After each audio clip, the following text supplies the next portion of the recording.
Welcome, everyone. For today's prep, we're going to start looking at the substitution rule. And particularly, we're going to see how to start using this rule to help us calculate indefinite integrals. So, there is a formula for this rule. Now, we're not really going to think of it in terms of a formula, but it's good to take a look at it. And the idea behind this rule is we're going to have a complicated integral to do. So in this formula, this is usually going to be the integral we're trying to do. All complicated. There's a lot of different x terms going around. And the idea is we're going to do a change of variables. And we're going to simplify this down to an easier integral.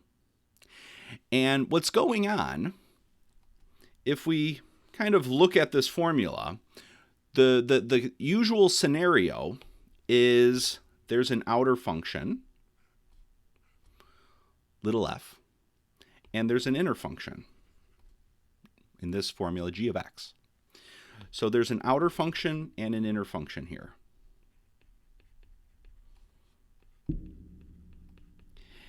And we're seeing how we can use this rule to help us calculate the integral. So substitution rule, this is kind of the integral version of chain rule. So chain rule was one of our special derivative rules when we had an outer function and an inner function. Well, substitution rule is kind of the integral version of this. And our idea here is we're going to do a change of variables.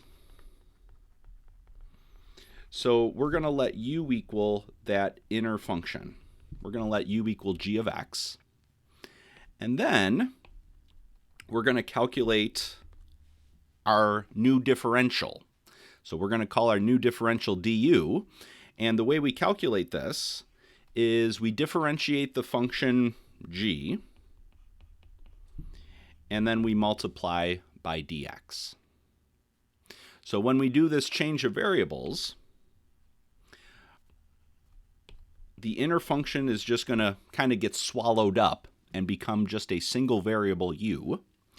And then some of this extra stuff in our integral here, well, that becomes our new differential du. And so what we end up kind of doing is we end up integrating just the outer function here. And we kind of work our way through the composition. All right, so I think the best way to kind of illustrate this rule, though, is with an example.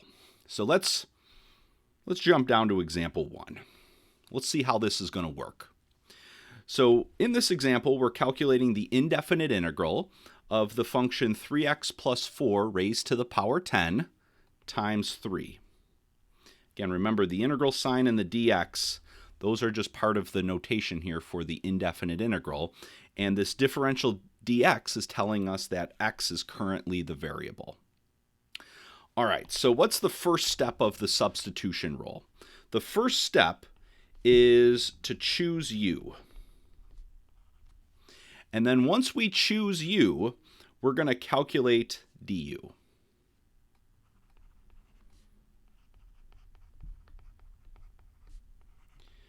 All right, so we want to remember u is the thing that's kind of like our inner function. So it's usually going to be inside some sort of parentheses. And if we look, we see that right here, 3x plus 4. And we'll talk more about strategies on how to pick u later on. But for right now, we're just going to let u equal this 3x plus 4. Okay.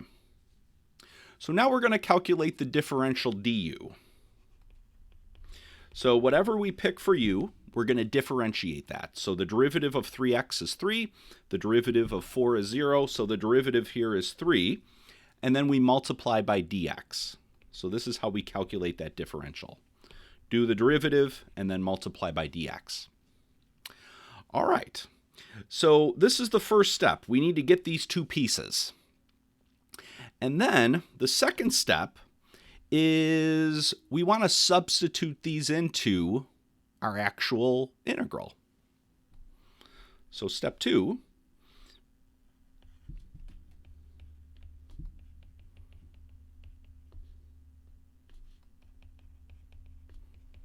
So we're going to substitute these into the integral. So that's why it's called the substitution rule. We're plugging them in. All right, so what do we have? We're letting our 3x plus 4, that inner function, become our new variable u. So wherever we see a 3x plus 4 in our function here, and I see it right here, we're just going to change that to a u.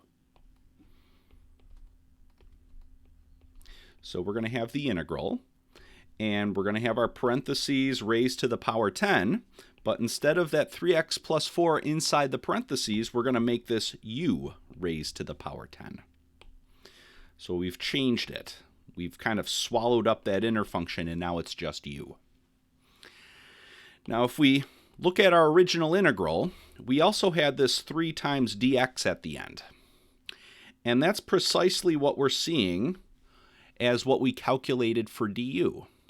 So du here, we calculated to be 3 times dx.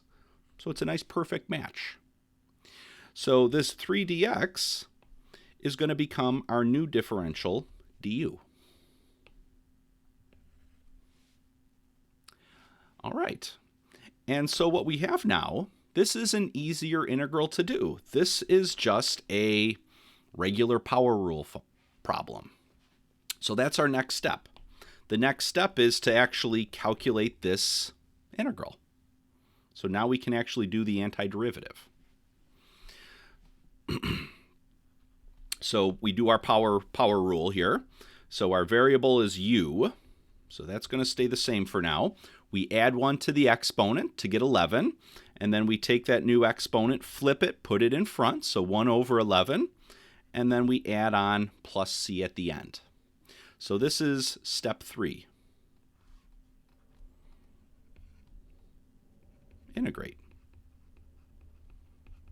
Like usual. So this integral is much easier to do. It's just basic power rule, whereas this one, it's not one of our basic antiderivative rules. All right, so we're almost there. And we have our antiderivative. The only problem here is that it's still in terms of u. So the last step is we just have to get back to x. So to finish this off, step 4, we're going to convert back to x, or whatever the original variable was. But in our case, it's x. So we're going to convert back to x. So in my antiderivative, wherever I see a u, I'm going to fill back in the 3x plus 4. So I have my 1 over 11, and then 3x plus 4 raised to the power 11, and then plus c. And so this is our antiderivative. And we're done. So this is really the idea. We're doing a change of variables to kind of take this more complicated function that we're trying to integrate and simplify it to just, something that's a little bit easier, one of our more basic antiderivatives. And as we're going through, we're going to, try more complicated ones. We'll look at strategies. So usually the most difficult part is how do you pick u?